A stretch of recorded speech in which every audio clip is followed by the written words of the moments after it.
تو اسے پیمانہ روز و فردا سے نہ جاویداں پہم دوا ہر دم جواں ہے زندگی. اس میں یہ وقفہ جو ہے خلق الموت والحیات لیبلوکم ایکم احسن عملا، یہ اس جسم کے ساتھ اس روح کا اتصال، اور یہ 30 40 50 60 70 80 100 برس کی عمر، یہ ایک وقفہ ہے، یہ امتحانی وقفہ ہے. تمہیں جانچا جا رہا ہے، پرکھا جا رہا ہے.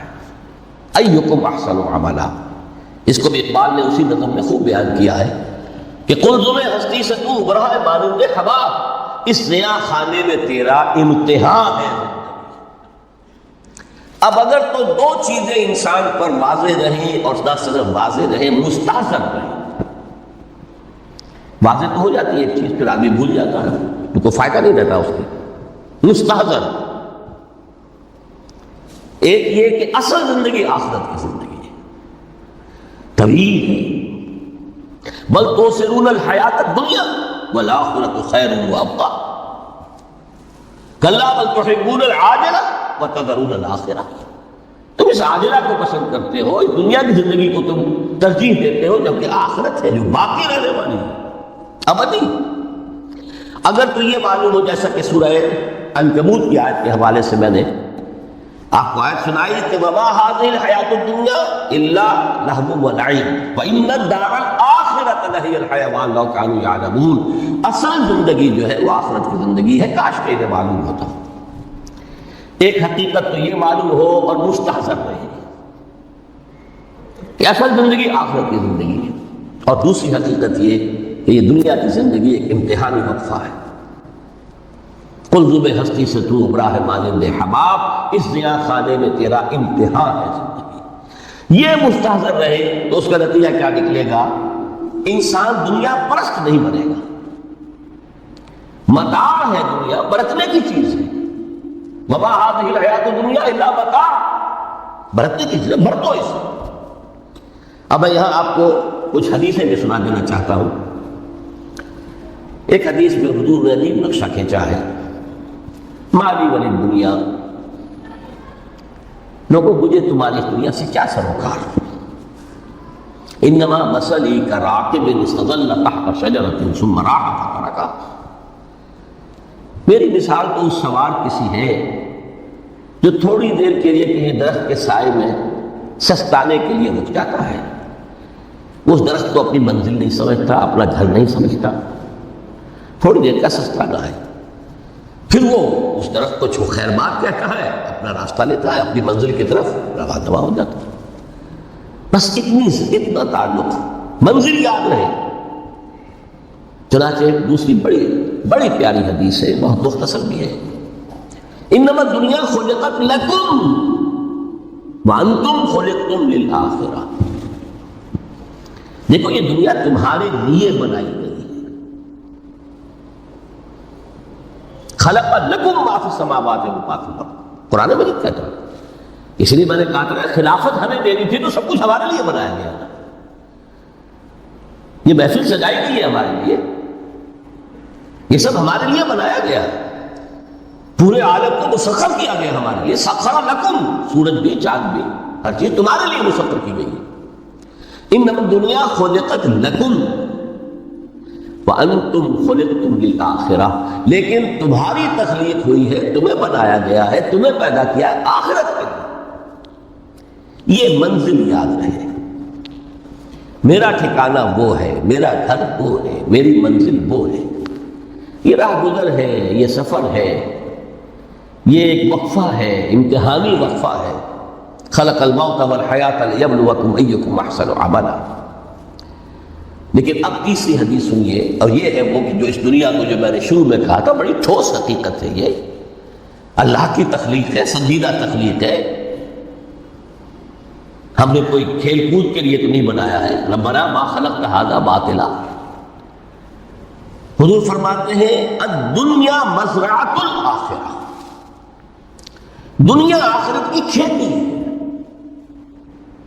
یہاں بو گے تو وہاں کاٹو گے، یہاں بو گے نہیں تو کاٹو گے کیا خاک. اس اعتبار سے غور کیجئے، یہ دنیا اور حیات دنیاوی کا ایک ایک لمحہ ایک بڑی عظیم حقیقت بن کر سامنے آتا ہے. ہماری حیات دنیاوی کا ایک ایک لمحہ ابدی ہے، پوٹینشلی، کیوں کہ اس میں جو کچھ ہم کما رہے ہیں اس کے نتائج ابدی زندگی پر پھیلے ہوئے ملیں گے۔ تو گویا کہ یہ جو ہے یہ گھڑی محشر کی ہے، دور سے محشر میں ہے، بیشتر غافل عمل کوئی اگر دفتر میں ہے، یہاں کا ایک ایک لمحہ تمہارے لیے بہت قیمتی ہے، یہاں بو محنت کرو، کاشت کرو تاکہ وہاں کاٹ سکو۔ الدنیا مزرعۃ الآخرہ۔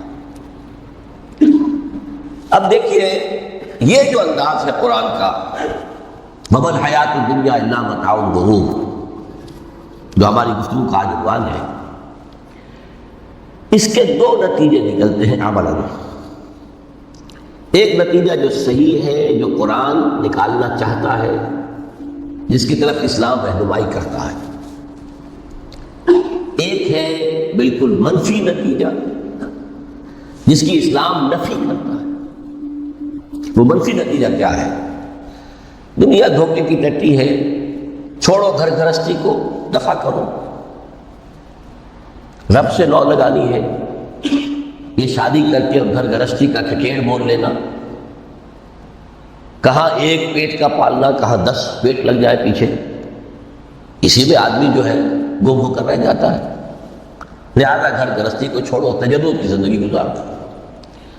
پھر یہ تمدن ہر جگہ شر ہے، برائی ہے، دھوکہ ہے، فریب ہے، جھوٹ ہے، دفع ہو جاؤ، جاؤ کہیں پہاڑوں کی چوٹیوں پر، کہیں غاروں میں، گفاؤں میں، کہیں جنگلوں میں روزی نما۔ یہ ہے اس کا ایک منطقی نتیجہ جو نکلا ہے دنیا میں، اور تقریباً تمام مذاہب عالم میں نکلا ہے۔ رحمانیت جس کی جس شد و بد کے ساتھ نفی کی ہے محمد رسول اللہ صلی اللہ علیہ وسلم، لا رحمانیت فی الاسلام، اسلام میں کوئی رحمانیت نہیں، نفی ہے، مکمل نفی، لا رحمانیت فی الاسلام۔ فرمایا کہ النکاح من سنتی، یہ میری سنت ہے، میرا طریقہ ہے، گھر گھرستی کی زندگی اختیار کرنا یہ میری سنت ہے۔ 3 صحابہ پر کچھ اسی طرح کا غلبہ ہو گیا تھا۔ صحابہ میں ہر طرح کے لوگ تھے، ان میں وہ لوگ بھی تھے کہ جو بڑے ریشنلسٹ تھے، عقل کے حوالے سے بات سمجھنے والے۔ حضرت عمر کو ہم کہہ سکتے ہیں کہ سر خیل تھے رضی اللہ تعالیٰ۔ کچھ درویش برش لوگ بھی تھے، کچھ پر یہ تقویٰ کا اور درویشی کا بہت زیادہ غلبہ ہو گیا تھا، مغلوب الحال ہم انہیں کہہ سکتے ہیں۔ حضرت عبداللہ بن عمرو بن العاص رضی اللہ تعالیٰ عنہما، ایک عجیب سائملٹینیس کنٹراسٹ ہے باپ اور بیٹے میں۔ عمرو بن العاص بہت بڑے سیاستدان، مدبر، عرب نے چوٹی کے جو 3 سیاستدان پیدا کیے ان میں سے ایک عمرو بن العاص ہے، واریر، کانکرر، سیاستدان۔ لیکن عبداللہ بن عمرو بن العاص بالکل درویش، روزانہ روزہ ساری رات کھڑے، نہ بیوی سے کوئی سروکار، نہ کسی سے کوئی سروکار۔ حضور کو اطلاع ملی، بلا لیا، جواب طلبی ہو گئی، یا عبداللہ اولم اخبر انک تصوم الدہر وتقوم اللیل، اے عبداللہ مجھے یہ خبر دی گئی ہے تم ساری رات کھڑے رہتے روزانہ روزہ رکھتے، کیا کہتے ہیں؟ جی حضور ایسا تو ہے۔ لا تفعل، مت کرو ہرگز۔ فإن لنفسك عليك حقا وإن لزوجك عليك حقا وإن لزورك عليك حقا، دیکھو تم پر تمہارے اس جسم کا اور نفس کا بھی حق، اسے آرام بھی دو، اس کی ضروریات بھی پوری کرو، اس کی دیکھ بھال بھی کرو، یہ بھی تمہارے پاس امانت ہے اللہ کی۔ پھر تم پر تمہاری بیوی کا حق ہے۔ کسی صحابی نے دیکھا تھا حضرت عبداللہ بن عمرو بن العاص کی بیوی کو کہ وہ بالکل جیسے کہ میری کچیلی حالت میں تھی۔ پوچھا یہ کیا حال بنا رکھا؟ ان کا کہ آپ کے دوست کو تو کوئی غرض ہے ہی اس سے، ظاہر بات ہے کہ مسلمان بیوی اور اس کے لیے وہ سجھات کریں گے جب شوہر ہی کو کوئی دلچسپی نہ ہو، اس سے غرض ہی نہ۔ لا تفعل، رات کو سو بھی، دیکھو مجھے میں رات کو سوتا بھی ہوں، نماز پڑھتا بھی ہوں، میں روزے رکھتا بھی ہوں، داخل بھی کرتا ہوں، دیکھو زیادہ سے زیادہ ہفتے میں 2 دن روزے رکھ لیا کرو۔ حضور مجھے اور تھوڑی سی زیادہ، اچھا 1 دن ناغا، 1 دن روزہ، صوم داؤد، اس سے آگے کی اجازت نہیں۔ اسی طرح 3 حضرات سراسر جو آتا ہے حدیث میں، بخاری شریف کی روایت ہے، ان پر بھی کوئی ایسا غلبہ ہوا رحمانیت کا، ترک دنیا کا۔ انہوں نے آ کے ازواج مطہرات سے معلوم کیا آپ کتنی رات نماز پڑھتے ہیں، کتنا دو سوتے ہیں، مہینے میں کتنے آپ روزے رکھتے ہیں نفلی۔ انہوں نے کوئی، وہاں تو کھلی کتاب تھی سیرت محمد صلی اللہ علیہ وسلم، جو کچھ تھی حقیقت بیان کر۔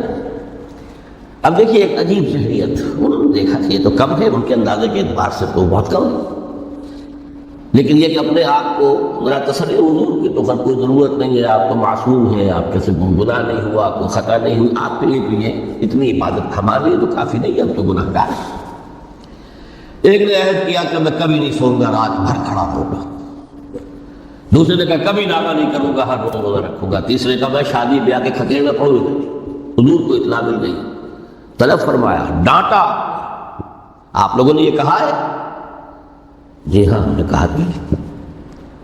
واللہ، خدا کی قسم، میں تم میں سب سے بڑھ کر متقی ہوں، لیکن میں رات میں سوتا بھی ہوں اور نماز بھی پڑھتا ہوں، روزے رکھتا بھی ہوں، نافلے بھی کرتا ہوں، میری گھر گرہستی کی زندگی ہے، میری بیویاں ہیں۔ من رغب عن سنتی فلیس منی، یہ ٹکڑا جو جوڑ دیا جاتا ہے نکاح کے خطبے میں اس حدیث کے ٹکڑے کے ساتھ، یہ دو الگ حدیثیں بھی تو نکاح من سنتی، اور یہ ٹکڑا اس طویل حدیث کا ہے، من رغب عن سنتی فلیس منی، جو میری سنت کو پسند نہیں کرتا تو اس کا مجھ سے کوئی تعلق نہیں۔ یہ تو میں نے احادیث کے حوالے سے آپ کو جو منفی طرز عمل، گریز، دنیا سے تعلق منقطع کرنا، پسپائی، گریز، فرار، اور اس کا نتیجہ کیا نکلتا ہے کہ دنیا پھر شریروں کے لیے رہ گئی، کھیلے کودے عیش کریں۔ جو سلیم الفطرت نیک لوگ تھے وہ تو گئے، لہذا ان کو اب کوئی روک ٹوک کرنے والا ہی نہیں، کوئی پوچھنا چاہنے والا نہیں، ظالم جو چاہے ظلم کرے اور جس طرح چاہے شریف حق شرارتیں کرے۔ قرآن مجید میں سورہ حدید اس اعتبار سے نہایت عظیم صورت ہے، نہایت عظیم صورت ہے کہ وہاں یہ آیت بھی بہت ہی شاندار انداز میں آئی ہے، متاع الغرور والی، خاصی طویل آیت بن کر آئی ہے۔ اور جیسا کہ میں نے عرض کیا، 4 جگہ تو حیات دنیاوی کو کہا گیا ہے صرف لعب و لعب یا لعب و لہو، لیکن یہاں جو ہے آیت نمبر 20، اعلموا انما الحیات الدنیا لعب و لہو و زینت و تفاخر بینکم و تکاثر فی الاموال والاولاد۔ 5 الفاظ کے حوالے سے اس حیات دنیاوی کے کچھ حقائق بیان کیے گئے، عام طور پر سرسری طور پر لوگ گزر گئے ہیں۔ محاورتاً جب بھی آتا ہے وہاں میں لہو لعب لعب و لہو، وہ تو 4 جگہ ہے، یہاں 3 الفاظ مزید آئے ہیں، اور ترکیب کیا؟ پہلے لعب ہے پھر لہو ہے۔ سورہ عنکبوت میں لہو و لعب یہ در حقیقت ایک طرح سے محاورے کی شکل اختیار کر گیا، تماشا اور کھیل، لیکن نہیں، یہاں ترتیب کچھ اور ہے۔ اس پر اگر آپ غور کریں گے تو یہ عجیب سا نقشہ سامنے آتا ہے، حیات دنیاوی کے 5 انوار، جن میں سے ہر دور میں ایک شے انتہائی اہم ہوتی ہے، توجہ کا مرکز نہیں ہوتی۔ ابتدائی دور ہے، بالکل بچہ بھی ہے، کھیل، بس لائف، اس کے سوا اس سے کوئی زندگی سے سروکاری نہیں، زندگی کے تلخ حقائق ابھی اسے معلوم نہیں۔ بھوک لگی تو رو پڑے، ماں نے دودھ پلانا ہے، کھلانا ہے، ان سے تو کچھ نہیں کرنا اس نے، وہ لائن کھیل۔ لیکن تھوڑا سا آگے چلتے ہیں، ٹین ایجر سٹیج میں جب داخل ہوتا ہے آدمی، تو اب وہ نرا کھیل، معصومانہ کھیل نہیں رہتا، اس میں تلذذ، سینسول گریٹیفیکیشن کا عنصر شامل ہو جاتا ہے۔ اب اس نے کہا لہو، اعلموا انما الحیات الدنیا لعب و لہو۔ ذرا آگے بڑھیے تو انسان پر سب سے زیادہ دھن سوار ہو جاتی ہے، بناؤ سنگھار، میرا لباس فیشن کے مطابق ہو، کہیں ایسا نہ ہو مذاق اڑے۔ اپنے لباس کے بارے میں بہت کانشیس ہوگا، اپنے ہیئر کٹ کے بارے میں بہت کانشیس ہوگا، ہر چیز کے بارے میں بہت کانشیس۔ زینت بناؤ، سنگھار، آرائش، زیبائش۔ اس سے ذرا آگے گئے، تکاثر فی الاموال والاولاد تفاخر بینکم، یہ سمجھیے کہ تقریباً 30 برس کی عمر جب انسان کی ہوتی ہے، اب فخر، تفاخر، یا دولت پر فخر ہوگا، یا نسب پر فخر ہوگا، یا اپنی کسی سیاسی حیثیت پر فخر ہوگا، اپنی چودراہٹ پر فخر ہوگا۔ تفاخر بینکم، جس میں جان میں چونکہ توانائی ہوتی ہے، قوت ہوتی ہے، لیکن اس کے بعد جب عمر ڈھلی بڑا ریئلسٹک ہو جاتا ہے انسان۔ پھر یہ جو چوتھی سٹیج تھی، اس میں تو یہ کہ اونچ نیچی نہ ہو، چاہے سب کچھ میں اپنا خرچ کر دوں، داؤ پہ لگا دوں، لیکن اونچ نیچی نہیں ہوگی۔ آخری سٹیج وہ ہوتی ہے کہ پھر ہوکا لگ جاتا ہے آدمی کو، تکاثر فی الاموال والاولاد، مال اور اولاد کی کثرت کثرت کثرت۔ اب یہ ہوتا ہے کہ اونچ نیچی کیا، مونڈ بھی دی جائے تو کوئی حرج نہیں، مال آنا چاہیے، ویری ریئلسٹک۔ اور اسی حال میں انسان ہوتا ہے۔ آخری پارے کی صورت نے پھر اس میں ایڈ کر کے اس کے اوپر مہر لگا دی، الہاکم التکاثر حتی زرتم المقابر۔ یہ تکاثر جو ہے پیچھا نہیں چھوڑتا۔ اتنی دولت بھی ہے کہ آپ کی 10 نسلیں کھا سکیں اطمینان سے بیٹھ کے، تب بھی صبر نہیں ہوتا۔ بڑے میاں کی ٹانگیں جو ہے وہ قبر میں لٹکی ہوئی ہیں، لیکن تکاثر جو ہے، تکاثر مال، وہ پیچھا نہیں چھوڑتا۔ حتی زرتم المقابر، یہاں تک کہ قبر تک جاؤ، قبر میں اتار دیا جائے، جب تک ٹانگیں سے وہ لٹکی ہوئی ہے اس وقت تک نہیں۔ اس کے بعد تشبیہ دی ہے کہ یہ حیات دنیاوی کا جو ایک سائیکل ہے، اعلموا انما الحیات الدنیا لعب ولہو وزینۃ وتفاخر بینکم وتکاثر فی الاموال والاولاد۔ اب اس کو کمپیئر کیا ہے پلانٹ کنگڈم میں جو سائیکل چل رہا ہے۔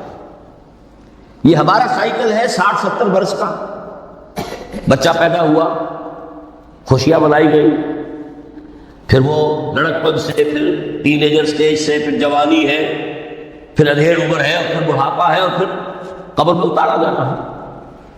لیکن یہ کہ پلانٹ کنگڈم میں سائیکل چلتی ہے۔ کمثل غیث اعجب الکفار نباتہ ثم یہیج فتراہ مصفرا ثم یکون حطاما۔ یہ 4 سٹیج ہیں۔ جیسے بارش برستی ہے تو سبزہ نمودار ہوتا ہے، اور کاشتکار کو بڑا اچھا لگتا ہے، اس نے بیج بویا تھا، اس نے محنت کی تھی، اس نے ہل چلایا تھا، اعجب الکفار نباتہ، اس کو بہت اچھا لگتا ہے، دل باغ باغ ہو جاتا ہے۔ جیسے آپ کے یہاں بیٹا ہوا، پوتا ہوا، خوشیاں مناتے ہیں آپ۔ کمثل غیث اعجب الکفار نباتہ ثم یہیج، پھر وہ فصل اپنی پوری قوت کو پہنچتی، فصل لہرا رہی ہے، فتراہ مصفرا، پھر وہ زرد ہو جاتی ہے، وہ ہریاول اب ختم ہوئی، اب فصل پک گئی ہے، اب وہ زردی پر آ گئی ہے۔ ثم یکون حطاما، پھر وقت آتا ہے اگر وہ خضرو گھاس ہے تو پھر وہ چورا چورا ہو کر پھر وہ مٹی میں مل جاتی ہے، اور اگر فصل ہے تو کھیتی کٹ گئی، اس کے بعد کیا رہ گیا، وہ چورا ہی رہ جاتا ہے باقی۔ یہ لائف کا سائیکل چل رہا ہے، 3 مہینے کا ہو، 4 مہینے کا ہو، یہ ہے پلانٹ کنگڈم کا، وہ ہے سائیکل انسانی زندگی کا۔ اب فرمائی ٹیپ کی بات جو ہے، وَفِي الْآخِرَةِ عَذَابٌ شَدِيدٌ وَمَغْفِرَةٌ مِّنَ اللَّهِ وَرِضْوَانٌ۔ دیکھو دنیا کی زندگی تو ان سٹیجز سے ہو کر گزری جانی ہے۔ جو پیدا ہوا ہے اس پر بڑھاپا بھی آئے گا، موت بھی آئے گا۔ کُلُّ نَفْسٍ ذَائِقَةُ الْمَوْتِ، سورہ آل عمران کی 185ویں آیت کا پہلا جملہ تھا۔ ہر انسان کو جو پیدا ہوا موت آ گئی۔ اب یہ ہے کہ وہ کہیں آپ نے محل میں گزار لی زندگی، کسی کٹیا میں گزار لی زندگی، کسی کی فٹ پاتھ پر گزر گئی زندگی، زندگی گزر جاتی ہے، گزرتی ہے، اور وہ 5 سٹیجز میں سے ہو کر گزرتی ہے۔ آپ گندی گلیوں میں بچوں کو کھیلتے ہوئے دیکھتے ہیں، وہ بھی کھیل رہے ہوتے، نالیوں کے پانی کے اندر کھیل رہے ہوتے، ان کا بھی کھیل ہے، گندے جوہر میں کھیل رہے ہوتے، وہ تو ہے زندگی کی وہ سٹیج جو ہے کھیل کی ہے۔ کسی کے پاس بڑے قیمتی کھلونے ہیں ان سے کھیل رہا ہے، کوئی اس طرح گلی ڈنڈا کھیل رہا ہے یا کچھ اور کھیل رہا ہے، لیکن وہ 5 اسٹیجز تو آئیں گی. اعلموا انما الحیات الدنیا لعب ولہو وزینۃ وتفاخر بینکم وتکاثر فی الاموال والاولاد کمثل غیث اعجب الکفار نباتہ ثم یہیج فتراہ مصفرا ثم یکون حطاما وفی الآخرۃ عذاب شدید ومغفرۃ من اللہ ورضوان. آخرت میں جا کر یہ بائیفرکیشن ہو جانی ہے، یا تو شدید عذاب اور یا اللہ کی مغفرت اور رضا. Now the choice is yours.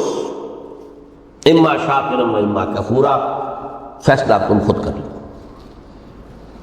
وما الحیات الدنیا الا متاع الغرور، یہاں بھی آخری الفاظ وہ ہے کہ دنیا کی زندگی دھوکے کے سوا کچھ نہیں. کیوں؟ اگر تو دنیا کی زندگی میں گم ہو گئے، جیسے کہ اقبال نے کہا ہے کہ کافر کی یہ پہچان کے آفاق میں گم ہے، اور مومن کی یہ پہچان کہ گم اس میں ہے آفاق. دنیا میں رہو، طالب دنیا نہ بنو، طالب عقبہ، طالب آخرہ. دنیا میں رہو، برتو، استعمال کرو، تمہارے لیے پیدا کیا گیا بھائی، برتو، متاع ہے، برتنے کی شے. ہاں حلال اور حرام کی پابندیاں سامنے رکھو، باقی برتو. مطلوب یہ نہ، مقصود یہ نہ، مطلوب آخرہ ہو. انما الدنیا خلقت لکم وانتم خلقتم للآخرہ. منزل وہ رہے، مستحضر رہے، سامنے رہے کہ میں تو اجنبی ہوں، یہاں یہ میرا وطن نہیں ہے. الدنیا سجن المومن و جنت الکافر. جیسے کسی پرندے کو کسی پنجرے میں بند کر دیا گیا ہو، اس طرح ہمیں اس دنیا میں بھیج دیا گیا. اللہ کی مرضی ہم نے بھیجا ہے، جب تک وہ چاہتا ہم رہیں گے یہاں، لیکن ہمارا دل یہاں نہیں لگے گا. بازار سے گزرا ہوں، خریدار نہیں ہوں، طالب دنیا نہ ہو، تب تو یہ کوئی دھوکے کا سودا نہیں، قطعاً نہیں، بالکل نہیں. حضور نے خود فرمایا مجھے تمہاری دنیا میں سے فلاں فلاں چیزیں بہت پسند ہیں، اور کس قدر ریئلسٹک ہیں. آپ نے عورتوں کے بارے میں فرمایا مجھے اس دنیا سے پسند ہے عورت. کوئی تصنع اور کوئی بھی تکلف اور کوئی خلاف فطرت بات نہیں کہ محمد رسول اللہ صلی اللہ علیہ وسلم. آنکھوں کی ٹھنڈک میری نماز میں ہے، مجھے خوشبو پسند ہے. عورت کی طرف بھی آپ کا رجحان تھا. قرآن مجید میں آتا ہے نبی اب کوئی اور نکاح آپ نہیں کریں گے. وَلَوْ أَعْجَبَتْكَ حُسْنُهُنَّ، چاہے ان کا حسن جو ہے وہ آپ کو اچھا لگے، اب اجازت نہیں ہے مزید، بس فل اسٹاپ، جتنے نکاح ہو چکے. تو یہ دنیا کو حضور نے صلی اللہ علیہ وسلم دنیا پر سوار رہو، دنیا کو اپنے اوپر سوار نہ ہونے دو. بس بات صرف یہ ہے. کافر کی یہ پہچان کہ آفاق میں گم ہے. اسی لیے سورہ کہف کا ایک مرکزی مضمون ہے، پہلے رکوع میں بات آتی ہے اِنَّا جَعَلْنَا مَا عَلَى الْأَرْضِ زِینَةً لَهَا لِنَبْلُوَهُمْ أَيُّهُمْ أَحْسَنُ عَمَلًا. ہم نے اس دنیا پر جو کچھ ہے، اسکائی اسکریپرز بن گئے ہمارے زمانے میں، اور یہ شاندار بلڈنگز ہیں، اور یہ کچھ ہے، ہم نے زینت اور زیبائش اور آرائش بنا دیا ہے تاکہ آزمائیں. انہی کے حسن کے شکار ہو جاتے ہو اور ان کے پرستار بن کر رہ جاتے ہو. رخ روشن کے آگے شمع رکھ کر وہ یہ کہتے ہیں ادھر جاتا ہے دیکھیں یا ادھر پروانہ آتا ہے. پھر بھی اللہ ہی کے عاشق بنے رہو، اللہ ہی سے محبت کرو تو کامیاب ہو گئے. دنیا کو برتو. اگر دنیا یہ عروس ہزار داماد جو ہے اگر کہیں یہ محبوبہ بن گئی تو گئے، ختم. اچھا دیکھیے اس سورہ حدید میں اب یہ دنیا کی حقیقت کو اس طرح بیان کر کے دو نتیجے جو اس سے نکلتے ہیں ان کو الگ الگ بیان کر دیا. ایک نتیجہ جو میں بیان کر چکا، رحمانیت، ترک دنیا، اس کی نفی کرتے ہوئے فرمایا وَلَقَدْ أَرْسَلْنَا نُوحًا وَإِبْرَاهِيمَ وَجَعَلْنَا فِي ذُرِّيَّتِهِمَا النُّبُوَّةَ وَالْكِتَابَ فَمِنْهُمْ مُهْتَدٍ وَكَثِيرٌ مِّنْهُمْ فَاسِقُونَ ثُمَّ قَفَّيْنَا عَلَىٰ آثَارِهِمْ بِرُسُلِنَا وَقَفَّيْنَا بِعِيسَى ابْنِ مَرْيَمَ وَآتَيْنَاهُ الْإِنجِيلَ وَجَعَلْنَا فِي قُلُوبِ الَّذِينَ اتَّبَعُوهُ رَأْفَةً وَرَحْمَةً وَرَهْبَانِيَّةً ابْتَدَعُوهَا مَا كَتَبْنَاهَا عَلَيْهِمْ اصل مضمون یہ تھا جس کے لیے تمہید اتنی لمبی بازی، ہم نے نوح کو بھیجا، ابراہیم کو بھیجا، ان کی اولاد نے ہی نبوت اور کتاب رکھ دی، پھر ان کے نقش قدم پر ہم نے اٹھایا عیسیٰ ابن مریم کو، انہیں انجیل دی، اور جو لوگ ان پر ایمان لائے ان کے دلوں میں رحمت اور رافت کے جذبات پیدا کر دیے، انسانی ہمدردی۔ حضرت عیسیٰ کا جو اپنا مزاج تھا، ظاہر بات ہے کہ آپ کے حواریین اور آپ پر ایمان لانے والوں میں اسی کا ایک عکس پیدا ہونا تھا، لہذا وہ ایک خاص کیفیت، لیکن فرمایا ایک شے کو انہوں نے بدعت کے طور پر ایجاد کر لیا، وَرَهْبَانِيَّةً ابْتَدَعُوهَا مَا كَتَبْنَاهَا عَلَيْهِمْ، رہبانیت کی انہوں نے بدعت ایجاد کر لی، یہ انہوں نے کی ہے، ہم نے یہ ان پر فرض نہیں کی تھی۔ یہ ہے وہ منفی نتیجہ، گریز، خانقاہوں میں جا کر بیٹھ جاؤ، موناسٹسزم، تجرد کی زندگی گزارو، نتیجہ اس کا کیا نکلتا ہے کہ بظاہر راہب اور راہبائیں رہ رہی ہیں اور رہ رہے ہیں، اور اندر جو حرام کاری کے بازار چل رہے ہیں، اور تہخانوں کے اندر حرامی بچوں کی قبروں کے قبرستان بنے۔ ہسٹری آف کرسچین موناسٹسزم پر کتابیں پڑھ لیجیے، خود انہوں نے اپنے سارے جو ہیں بخیے اجیڑ کے خود رکھ لیے۔ یہ رہبانیت کے اسلام کا راستہ نہیں ہے۔ احادیث کے حوالے سے میں آپ کے سامنے پہلے بیان کر چکا ہوں، میں بعد میں تھوڑا سا عرض کروں گا کہ ہمارے ہاں بھی یہ رسم کیوں آئی اور کیسے آئی۔ الحمدللہ اس درجے میں نہیں آئی جس درجے میں کہ کرسچینٹی میں آئی ہے، الحمدللہ ثم الحمدللہ، لیکن کسی درجے میں اگر آئی ہے تو کیوں آئی ہے یہ میں بعد میں عرض کروں گا۔ لیکن اس کا مل حیات الدنیا الا متاع الغرور کا دوسرا نتیجہ کیا ہے؟ پہلا نتیجہ تھا گریز کا، پسپائی کا، فرار کا، معاشرے سے نکل بھاگنے کا، تاکہ معاشرے میں اشرار کھل پھیرے، دو چاری کریں۔ ایک راستہ یہ ہے، ترک دنیا کے معنی ہے ترک لذات دنیاوی، آسائشوں کو ترک کرنا، سختیاں جھیلنا، کس لیے؟ تاکہ دنیا سے ظلم کا خاتمہ،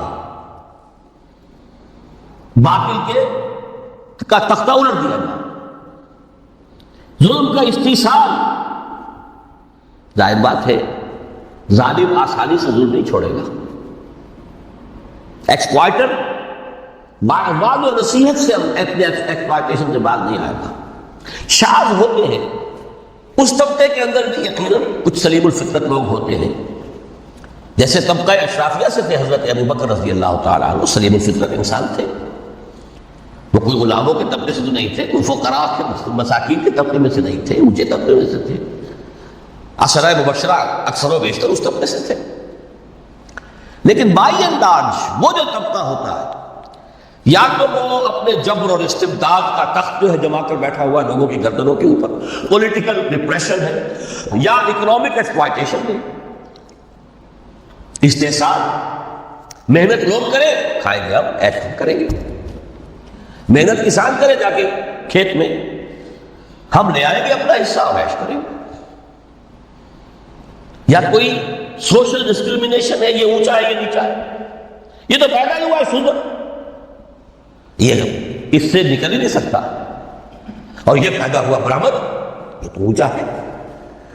اس تینوں قسم کے ظلم، اس کا خاتمہ کرنا، اس کے لیے جد و جہد کی ضرورت ہے، جہاد کی ضرورت ہے، قتال کی ضرورت ہے، اور جہاد و قتال آپ نہیں کر سکتے جب تک کہ لذات دنیاوی سے کنارہ کشی نہ کریں، جب تک کہ اپنی بیلٹ کو ٹائٹ نہ کریں، جب تک کہ اپنی ضروریات زندگی کو کم نہ کریں۔ ضروریات زندگی کم کریں گے تو تفریغ الاوقات ہوگا، جو تبلیغی بھائیوں کی اصطلاح ہے بہت اہم، اپنے وقت کو فارغ کر سکیں گے۔ اس وقت کو فارغ کریں گے تو پھر وہ جد و جہد، وہ محنت، وہ جہاد، اس کے لیے آپ کے پاس وقت ہوگا، اس کو آپ لگا سکیں گے۔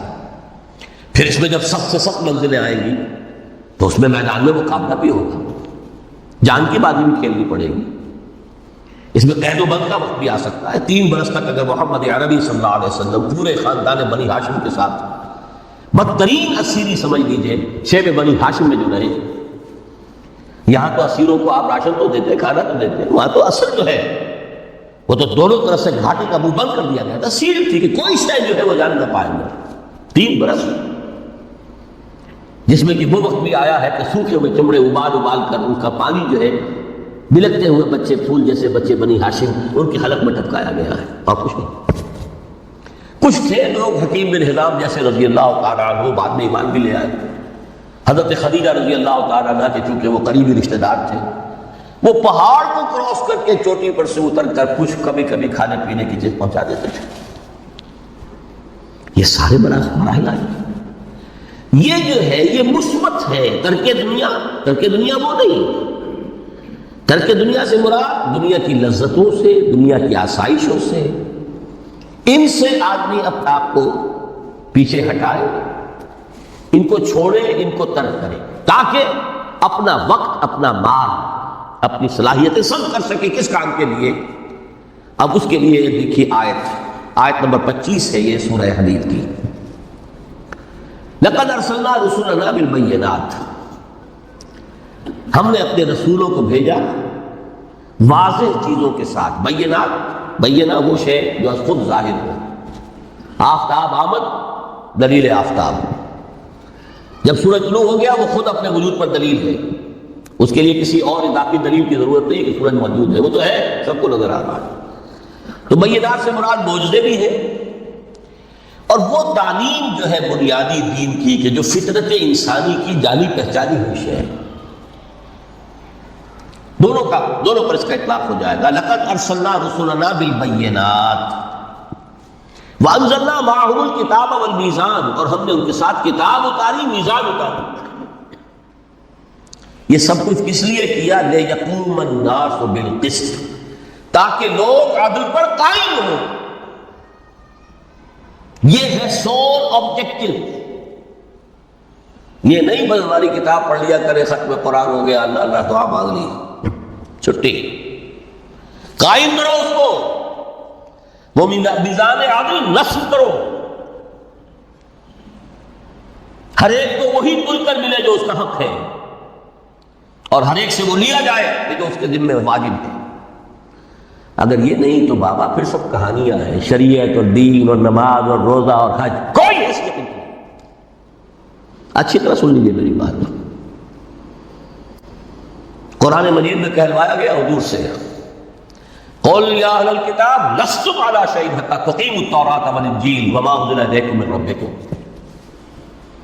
اے نبی ان سے کہہ دیجیے، کتاب والوں تمہاری کوئی حیثیت ہی نہیں، ہماری نگاہوں میں تمہارا کوئی مقام ہی نہیں، جب تک کہ تم قائم نہیں کرتے تورات کو اور انجیل کو، اور جو کچھ کے نازل کیا گیا تمہاری طرف، تمہارے رب کی طرف سے۔ قائم کرو، پھر آؤ ہم سے بات کرو، ہم سے دعا کرو، ورنہ دفع ہوگا۔ Nothing doing. They don't care for you. لستم علی شیء حتی تقیموا التوراۃ والانجیل وما انزل الیکم من ربکم۔ اب قانون خداوندی تو بدلتا نہیں ہے، نہ فرام پرسن ٹو پرسن، نہ فرام نیشن ٹو نیشن، نہ فرام امہ ٹو امہ، اٹل ہے۔ وَلَن تَجِدَ لِسُنَّتِ اللَّهِ تَبْدِيلًا وَلَن تَجِدَ لِسُنَّتِ اللَّهِ تَحْوِيلًا۔ سنت اللہ تو ایک ہے۔ اب اس آیت کو ذرا پڑھیے، قُلْ يَا أَهْلَ الْقُرْآنِ لَسْتُمْ عَلَىٰ شَيْءٍ حَتَّىٰ تُقِيمُوا الْقُرْآنَ وَمَا أُنزِلَ عَلَيْكُم مِّن رَّبِّكُم۔ کہہ دو اے محمد کہ اے قرآن والو تمہاری کوئی حیثیت نہیں ہے ہمارے سامنے جب تک کہ تم قرآن کو قائم کرو، پڑھ لو اور اس کے قرات کے مقابلے منعقد کرا لو، اور سونے کے تاروں سے اسے لکھ لو، اور اس کو جو چاہو کر لو، کوئی حیثیت نہیں۔ قائم کرو اس قرآن کو، اس کے نظام کو، اس کے قانون کو، جو حضرت ابوبکر نے فرمایا تھا، پہلا خطبہ جو دیا ہے آپ بیعت خلافت کے بعد، تم میں ہر قوی میرے نزدیک ضعیف ہوگا جب تک کہ اس سے حق وصول نہ کر لوں، اور ہر ضعیف قوی ہوگا جب تک کہ اسے اس کا حق دلا دوں۔ سورہ شورى میں حضور سے کہلوایا گیا، قل وَأُمِرْتُ لِأَعْدِلَ بَيْنَكُم، مجھے یہ حکم ہوا ہے کہ میں تمہارے مابین عدل قائم کروں۔ میں واعظ بن کر نہیں آیا، میں بدھ مت کے بھکشو بنانے کے لیے نہیں آیا تمہیں۔ ہاں، انقلابی عمل میں ایک مرحلہ آتا ہے، بدھ مت کے بھکشو بننا پڑتا ہے کچھ عرصے کے لیے، تیاری کا مرحلہ، وہ میں ابھی بعد میں ذرا بیان کر لوں گا، لیکن مستقل نہیں ہے یہ بدھ مت کے بھکشو۔ یہ بدماش جس طرح چاہیں کھل کھیلیں، ظالم جس طرح چاہیں لوگوں پر ظلم کرتے رہیں، تشدد اور جبر کا جس طرح سے چاہے معاملہ کرے، استحصالی نظام جس طرح ہوتا ہے چلتا رہے۔ شاہ ولی اللہ دہلوی رحمۃ اللہ علیہ کے الفاظ میں انسانوں کی عظیم اکثریت ڈھول ڈنگر بن جائے، صبح سے لے کے شام تک کمر توڑ دینے والی مشقت کے بعد بمشکل 2 وقت کی روٹی ملتی ہو، اس کا کبھی خیال سے اللہ کا آئے گا؟ کبھی اللہ سے لو لگا سکے گا؟ دنیا نے تیری یاد سے بیگانہ کر دیا تو اس سے بھی دل فریب ہے غم روزگار کے۔ اس لیے حضور نے فرمایا کاد الفقر ان یکون کفرا، یہ فقر جو ہے یہ تو انسان کو کفر تک پہنچا دیتا ہے۔ عدل قائم کرو۔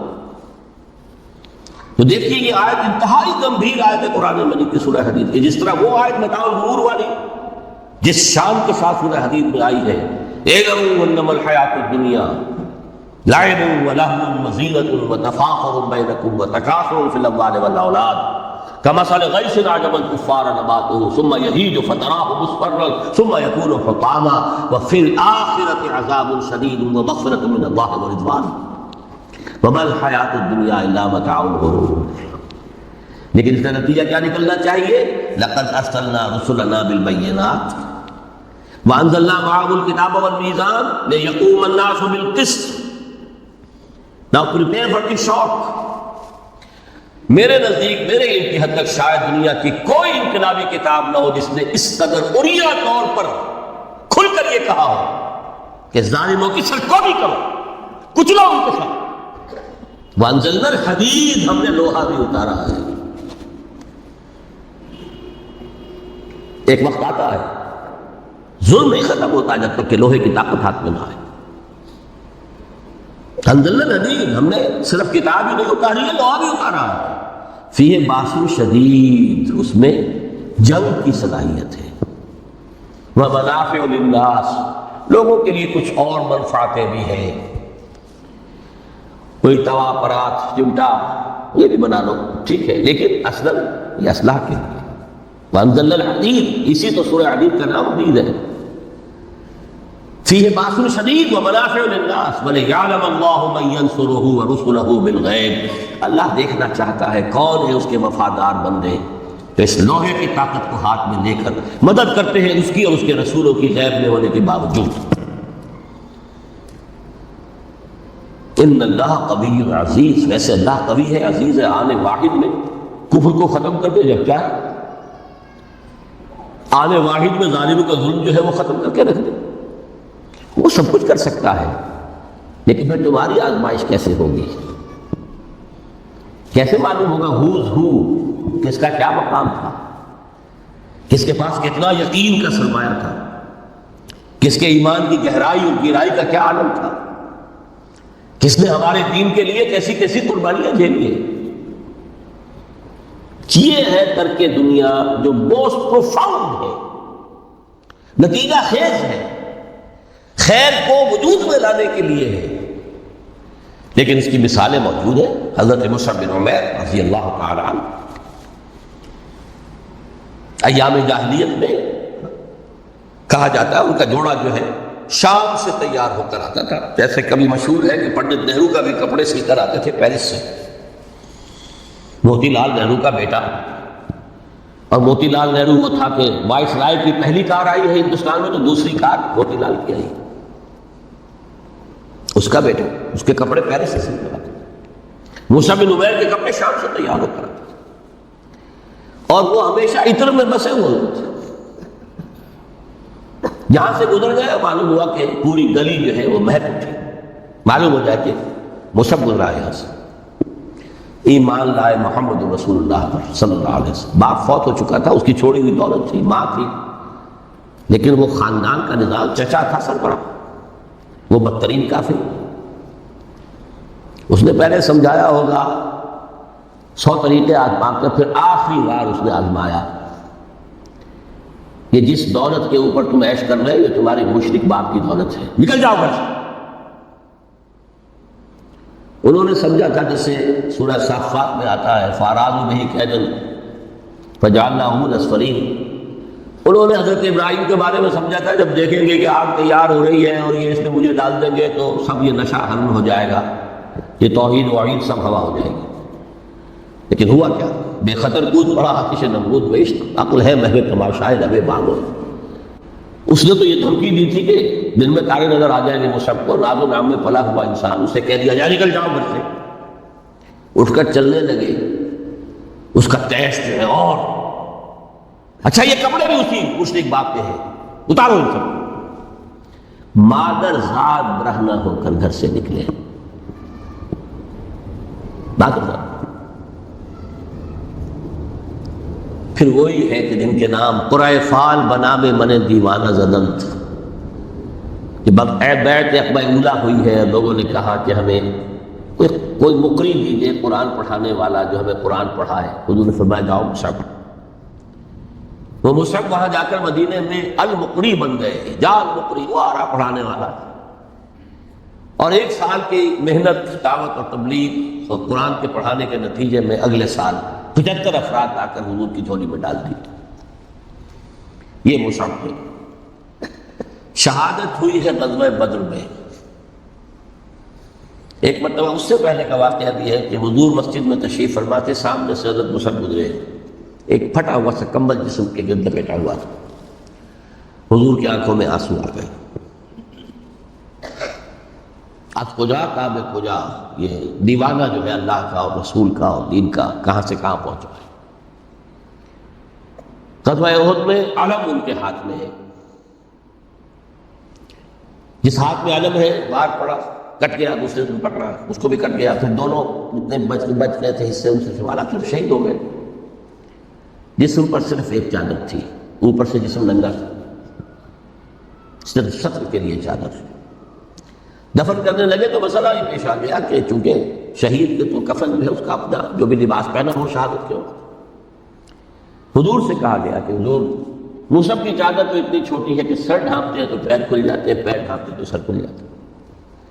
فرمایا سر کو چادر سے ڈھانپ دو اور پیروں پر اذخر گھاس لا کر ڈال، یہ آخری لباس نصیب ہوا ہے۔